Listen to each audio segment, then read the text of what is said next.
सबसे पहले हर चीज़ एक थोड़ा-सा आपको शुरू से स्टार्ट करते हैं कि आज व्यापारी की जो स्थिति है वो कैसे हुई। मार्च में सभी व्यापारियों ने अपनी आगे के सीज़न की तैयारी कर ली थी। सभी की दुकानों में बहुत माल था। सबने माल भर लिया था। होली के बाद से मार्केट उठ जाता है। सभी व्यापारियों के 3-4 महीने में जो धंधा आता है वो पूरे साल का 70% धंधा आता है, जिसमें वो लोगों का लेना-देना, अपना कर्ज बाजारी सब चीज़ें निपटा देता है और फिर वो 2 पैसे कमा के अपना आराम करता है। ये सिचुएशन ऐसी थी, किसी को भी मालूम नहीं था, मतलब पूरे वर्ल्ड में ही किसी को नहीं पता था। हिंदुस्तान में तो और ज़्यादा नहीं पता था कि कैसा क्या होने वाला है। फिर भी हमने सबने मिलके गवर्नमेंट को साथ दिया। हमने 3 महीने अपनी दुकानें बंद रखी, व्यापार पूरा बंद रखा, इस आशा में कि चलो हम मिलके सब लोग इस चीज़ से बाहर आ जाएंगे। लेकिन जब मार्केट खुला 5 जून से, जब हमको कहा कि मार्केट खोलते हैं, तो ऑड इवन सिस्टम खुला, 9 से 5 खुला। चलिए हमने वो भी फॉलो किया, सब किया। लेकिन व्यापार ऑड इवन करने के बाद भी, 3 महीने बंद रखने के बाद भी, ये कोरोना ख़त्म नहीं हो रहा, ये बढ़ते जा रहा है। तो इससे एक बात तो पक्की हो गई कि किसी व्यापारी की वजह से कोरोना नहीं हो रहा, या किसी व्यापार से कोरोना नहीं हो रहा। क्योंकि ऑड इवन रखने के बाद, मार्केट बंद करने के बाद अगर ये फैल रहा है, इसका मतलब इसमें आम आदमी की भागीदारी ज़्यादा है, ना कि व्यापारी की। व्यापारी आज प्राय सारे व्यापारी अपने प्रिकॉशन के हिसाब से अपना व्यापार कर रहे हैं। अपने प्रीमाइसेस में सारे मास्क, हैंड सैनिटाइजेशन, ये सब कर रहे हैं। इन 4 महीनों में मार्केट बंद रहने से हर आदमी कर्जदार हो गया। सबका पैसा उनके आंख पे आ गया धंधा नहीं करने से। दुकानों के किराए जो हैं उनके आंख पे आ गए हैं। लाइट के बिल नहीं भर पा रहा। सबके पास स्टाफ है तो सारे दुकान के जो लड़के हैं उनकी वो सैलरी नहीं दे पा रहा, क्योंकि व्यापार के लिए सीज़न नहीं बचा। ना दिवाली है, ना शादी है, ना कोई ऐसा ओकेशन है कि मार्केट में लोग खरीदी करने निकलें। पर मार्केट में इतनी भीड़ जो दिख रही है वो खरीदी करने वालों की नहीं। वो 4 महीने जो घर में बैठे थे, जिनको हवा नहीं मिल रही थी, जिनको मज़ा नहीं आ रहा था, तो वो मज़े के लिए रोड पे घूम रहे हैं। तो जो मज़े के लिए रोड पे घूम रहे हैं, उसके बाद उसका खामियाजा व्यापारी भुगत रहा है। इतनी दुकान में आप भी अगर गए, आपने भी सब जगह देखा, आज मेरे आए, आप बाकी जगह गए, आपको कहीं भीड़ नहीं दिख रही। मार्केट के अंदर दुकानों में भीड़ नहीं दिख रही, मार्केट में दिख रही है। तो ये समझना पड़ेगा कि दुकानें बंद करना इसका कोई सॉल्यूशन नहीं है, मार्केट बंद करना इसका सॉल्यूशन नहीं है, क्योंकि इसमें हमारी पूरी देश की इकोनॉमी ऊपर से नीचे लगी हुई है। जानता हूँ बीमारी बहुत बड़ी है, इसमें सीधा जान वाला ही मतलब है, इसमें जिस पे आई है उसको पता चलता है, बीता है। हमें मार्केट खोल के 30 दिन प्रिकॉशन के हिसाब से व्यापार करना चाहिए, इकोनॉमी को संभालना चाहिए और सबको जागरूक होना चाहिए। सरकार ने और प्रशासन ने अपनी पूरी ताकत लगा दी है जनता को समझाने के लिए कि आप अपनी जान की परवाह करें। अब हमको जनता पे ही छोड़ देना चाहिए कि वो अपने परिवार की और वो अपनी खुद की कितनी वो परवाह करते हैं। मेरा कहना है कि जैसे कोई भी क्लास में, हम स्कूल में भी पढ़ते हैं, अगर देखते हैं, हम अपने ऊपर भी लें, तो पूरी क्लास में हर बच्चा होशियार नहीं होता था। 90% बच्चे पढ़ते थे और 10% बच्चे जो उद्दंड होते थे। तो ऐसा ही हर स्थिति हर फील्ड में है, चाहे वो गवर्नमेंट ऑफिस हो, चाहे व्यापार हो। अगर हम कहीं कहें कि हमारे नेता कुछ करप्ट हैं या हमारे कोई ऑफिसर करप्ट है, तो पूरा सिस्टम करप्ट नहीं होता, वो 10% होता है। ये हर चीज़ में अपवाद है। ऐसे ही व्यापारी वर्ग में अगर 10% व्यापारी इस टाइप के हैं, तो उसमें 90% व्यापारियों को आप नहीं बोल सकते। और रही बात भीड़ की, तो आज सबसे ज़्यादा भीड़ जो है एसेंशियल चीज़ों में है। अगर आपका पूरा फोकस भीड़ पे है, अगर आपका मोटिव है कि सिर्फ भीड़ कम होना, तो आप आज भी देखेंगे। मैं ये नहीं कहता कि मैं कोई किराना व्यापारी के खिलाफ़ हूँ या अनाज वालों के खिलाफ़ हूँ या मैं सब्जी भाजी वालों के खिलाफ़ हूँ, लेकिन आज भी अगर आप कभी भी इंस्पेक्शन करें तो किराना ओली में जितनी भीड़ रहती है, जितना अनाज मार्केट में भीड़ रहती है, जितनी कलमना में भीड़ रहती है, उसका 5% भी बर्डी, इतवारी, धर्मपेट में नहीं रहता। तो हमें अगर फोकस करना है तो हमें व्यापार बंद करके, व्यापार को ख़त्म करके ये रास्ता नहीं निकालेगा। रास्ते निकालने हैं।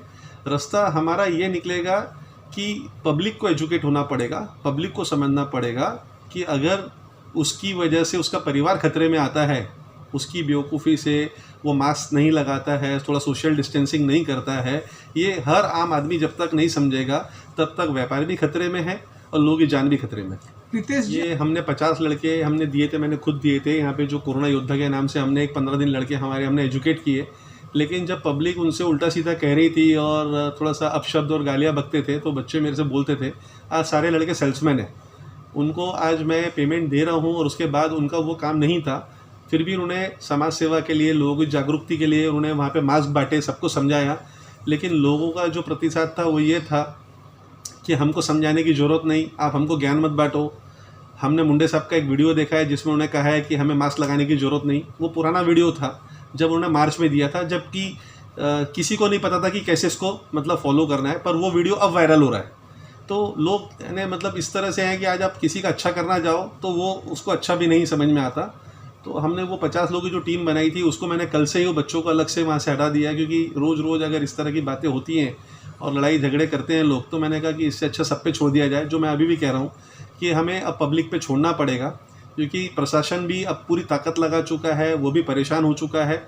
हमारे पास एक रास्ता और है जो मुंडे साहब को मैंने अभी 3 दिन पहले व्हाट्सएप किया था। मैंने और हमारे 7-8 व्यापारियों ने, एसोसिएशन ने अलग अलग, कपड़ा वालों ने, महल वालों ने, सब ने अलग अलग उनको व्हाट्सएप किया उनके पर्सनल नंबर पे।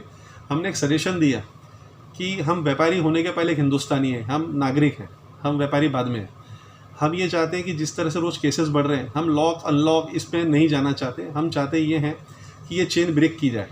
तो चेन ब्रेक करने के लिए क्या किया जाए? आज हमारे सारे हॉस्पिटल्स फुल हैं।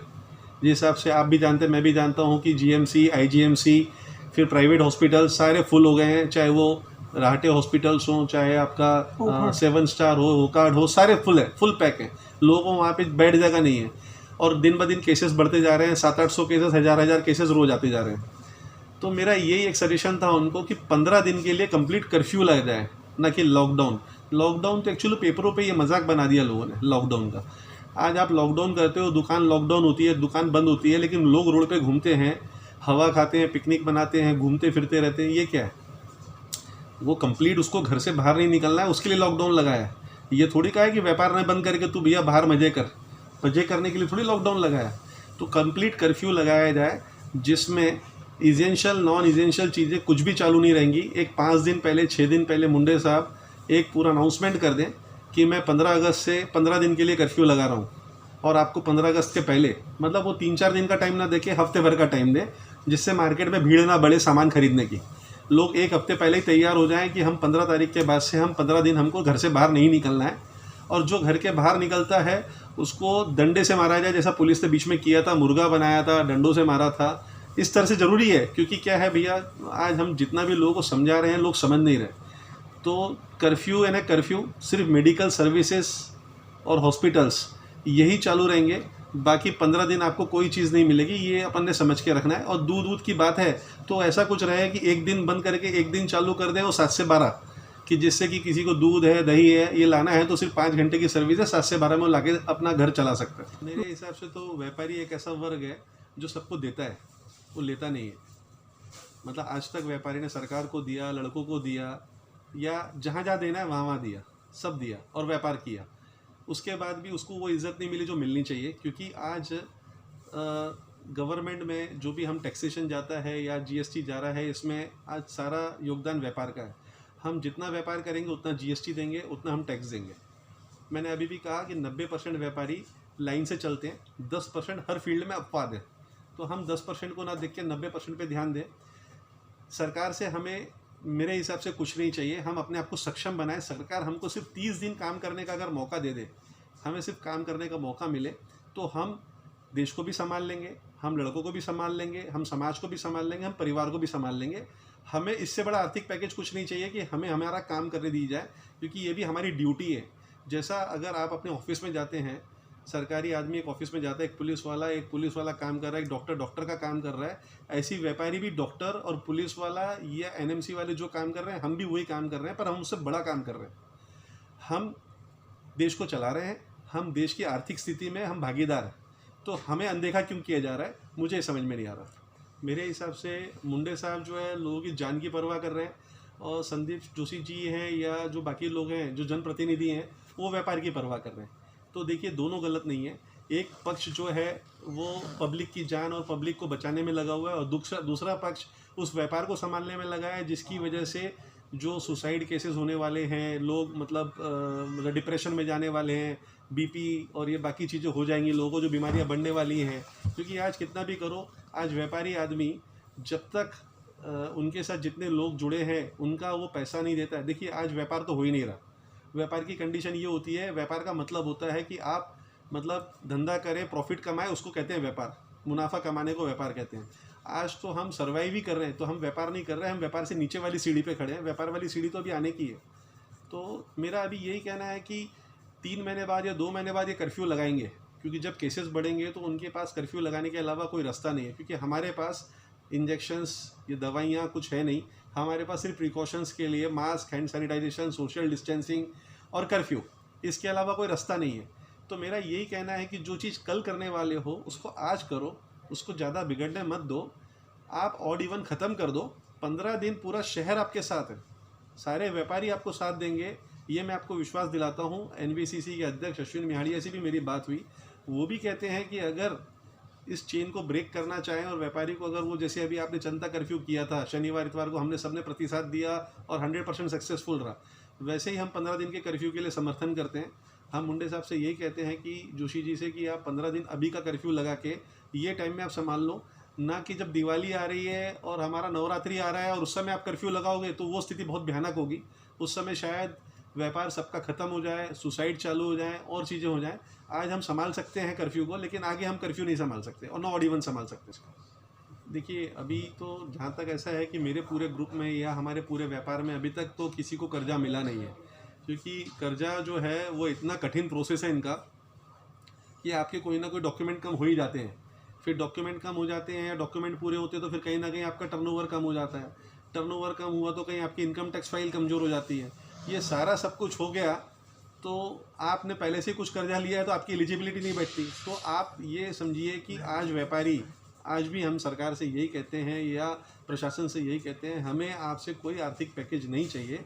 आप सिर्फ 30 दिन मार्केट खोल दीजिए, ये मार्केट का पैसा गवर्नमेंट को टैक्सेस के रूप में वो आना चालू हो जाएगा। जो जीएसटी है, बाकी टैक्सेस हैं या लड़कों की सैलरी है, हम 3 महीने कम से कम सर्वाइव करके गाड़ी पटरी पे ला लेंगे और 3 महीने में हम सब वापस इस बिज़नेस को वैसे ही लाएंगे जैसे अभी तक हम मार्च के पहले चल रहे थे। पर इसके लिए सबका साथ चाहिए और हम अभी भी कह रहे हैं कि कर्फ्यू लगाना है आप लगाइए, क्योंकि लॉकडाउन इसका रास्ता नहीं है या ऑड इवन इसका रास्ता नहीं है। आप 15 दिन का कर्फ्यू लगा के आप 30 दिन मार्केट खोल दीजिए ना, कौन मना कर रहा है। आप एक बार कोशिश तो करिए कि 15 दिन का कर्फ्यू लगा के आपने सब चीज़ें कर ली पर आपने कर्फ्यू नहीं लगाया। एक रास्ता बचा ना, आपने हर दवाई खिला दी, ये दवाई और बाकी है, ये दवाई और दे दीजिए। उसके बाद देखिए कि आपका लॉकडाउन ज़्यादा कारगर था, कर्फ्यू ज़्यादा कारगर था कि ऑड इवन ज़्यादा कारगर, फिर उसके बाद डिसाइड करिए कि क्या करना है क्या नहीं करना।